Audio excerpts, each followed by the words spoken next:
good afternoon, good evening, good morning. It's always a pleasure for you guys to hang out with us. Turf Talk one-on-one with me, Travon Smith, and A. It's one of my favorite guys to check in with. Got a chance to check on him, back from his little mini break with his family down at one of my schools that I went to originally, the one and only San Diego State. How you doing, Mr. Kyle Crum? I'm doing great. Thanks for having me on. Excited. Man, hey, I'm glad.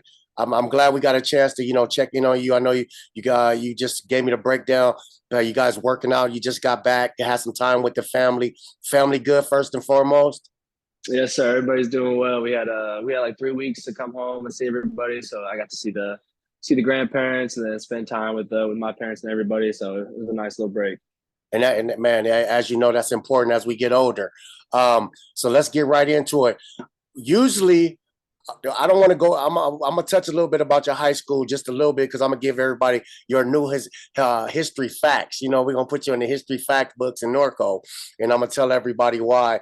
But for a quarterback, it's a little bit different. Like everybody else goes on break and just shuts it down, right? The running backs, wide receivers, they just shut it down. Is it the same for the quarterbacks, or you have to you still got to do mental reps? And how does it go for a quarterback when you get a break? No, I mean I think at least me, I linked up with my high school receivers while I was back, and we still threw a couple times a week. But I also give my body a time to rest. So just try to maintain still lifting, every other day maybe instead of every day, going a little lighter, giving your body that break. But can't just shut it down completely for 3 weeks because you'd be lost when you come back. So, but I know I talked to a lot of our guys, like even receivers and running backs and stuff like you said. And we had a lot of guys putting in extra time over break, so that Okay. was good to hear. Now, I did want to ask this question about the quarterback's arm. Do you give it like a 2 day break, 3 day? What's your cycle of breaks for your arm? Yeah, so I try to build into it. Eventually, I'll get to where I'm throwing every day, at least every weekday. But like right now, at this time of year, I'll probably throw every other day or Okay. so, just based on how it's feeling, and then that way working up to it. Because once we hit fall camp, you gotta throw every day for more reps than you're probably used to. So starting it now, building it up, and progressing to there. Okay, that was just some stuff from my own personal knowledge. I like to pick you guys' brain as well. Um, just to give everybody a little historical fact, Kyle Crum will be the last one to beat Corona Centennial, while Coach Logan is still coaching at Corona Centennial. This man did something that a lot of teams had tried 20 years prior, I believe. It was 15, 20 years prior. And he was the quarterback for Norco High School, and they defeated Corona Centennial. And that was quite meaningful. I got a chance to stand on the sideline. Um, I got to see the post office box people came, the whole city came, everybody was chanting your name. So you will be the last quarterback to beat from Norco. I'm gonna call it, man. I know you're a Norco guy. You'll be the last quarterback from Norco that will beat Corona Centennial. So you'll go down in the historical facts of Norco High School. So I just have to get that small introduction to you. But like I said, how's everything going for you? How's things getting acclimated going from your freshman year to now? Like, are you redshirting this year, right? No, It's because I broke my collarbone last year, so I took my okay. red shirt last year. Okay. So this year I'm competing for the spot right now. So we got a couple guys all battling for it. It's kind of up in the air still. So this would be an important fall camp for me. Definitely. And I can't wait to see this battle. Because you're a guy with a high IQ. You're a guy with with the size, a big arm, and and people might not know about the size of you. I want to say your 40s down there in some kind of time, because I see you know how to tuck it and run. Let's talk about some things about as far as getting acclimated from last year that you might have learned. And maybe even talk about your injury. What adjustments can you make to this year to where you can avoid those injuries and getting binged up by the big guys. Yeah. As far as my injury, I think it was just kind of unfortunate the way I landed, the way a guy landed on top of me. But just putting on more size, gaining weight is going to help with that. And then as far as you're saying, getting acclimated going into my sophomore year, I just feel like the expectations go up. You don't got the freshman excuse anymore. So things that help with that, just be putting in more. I think maybe freshman year sometimes I would look at meeting time as like, all right, let me go learn in the meetings. But now I look at it more as like, all right, let me learn on my own so I'm prepared when I get called on in meetings more. So I've been kind of trying to step up as far as studying and watching film on my own before I actually go into the team events. Now I'm going to my second year. Now, what's some I want to kind of go back to your freshman year. Is there some mental things that like you see right away now that you didn't see last year?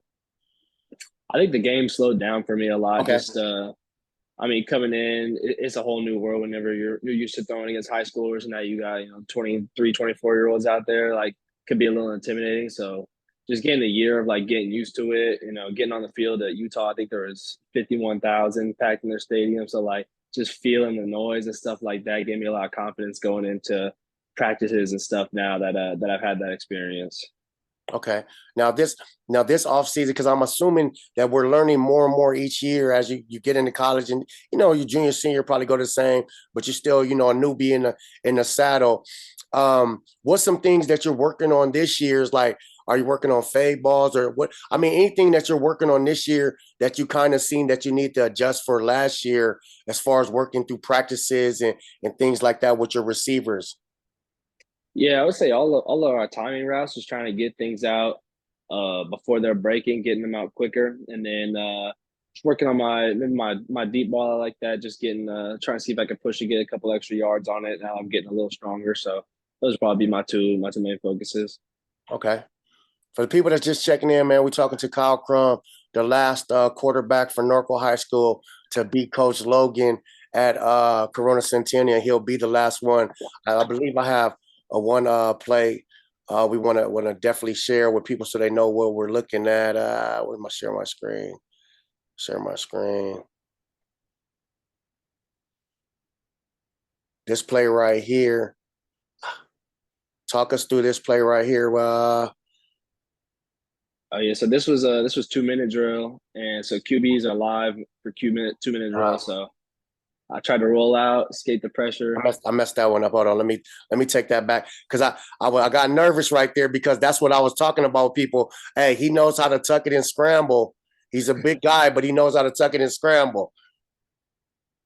Yeah, I forget the actual route combos, but I know I was trying to go through my reads, kind of got flushed out.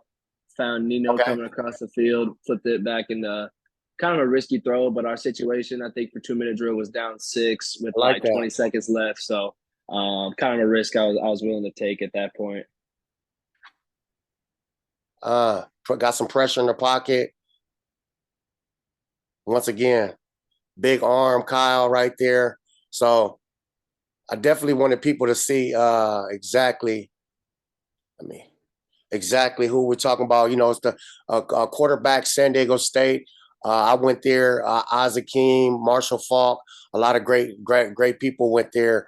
Dwayne Johnson, shout out to Dwayne Johnson, the safety down. I see him in Linsfield all the time with Coach Burns. We talked a little bit about getting ready for this year, man. What the like you said, the mental angle that you have for this year is to go in and compete and go for the QB1, correct? For sure. Yes, sir. Okay. Now let's talk. Does the playbook vary year to year for college? As as high school, it doesn't vary as much. Maybe some things get added, some coverages get changed. Does it vary? Does the playbook vary that much from last year? So last year, like around game six, we had an OC change. Okay. So we kept our playbook to finish out the year because we didn't want to have to install everything during season. And then as soon as season wrapped up, all spring ball, we've been repping the new playbook. So everything's already been installed as far as our new stuff, but we'll go back over and start from square one once the freshmen come in later this month. So I'm thinking it'll be some minor adjustments, but mostly the same stuff we've done in the spring. But for as far as last season goes, it's pretty completely new. Now for the quarterback, because the quarterback has to know exactly where all the wide receivers going, the line package, the running backs where they're going.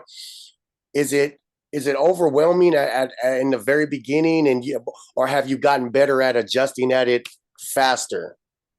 Yeah, I would say like you said, overwhelming in the beginning. Like if you just look at the whole playbook and try to memorize it all in one day, like you'll be lost. But the way we break it up is like we'll over spring, however many weeks that was, we'll have an install every day. So every day you'll learn 2 new formations, 2 new pass plays, 2 runs. So when we break it up like that and then taking it home and studying it after practice and kind of makes it build up together, and it makes it a little easier to conquer and knock down.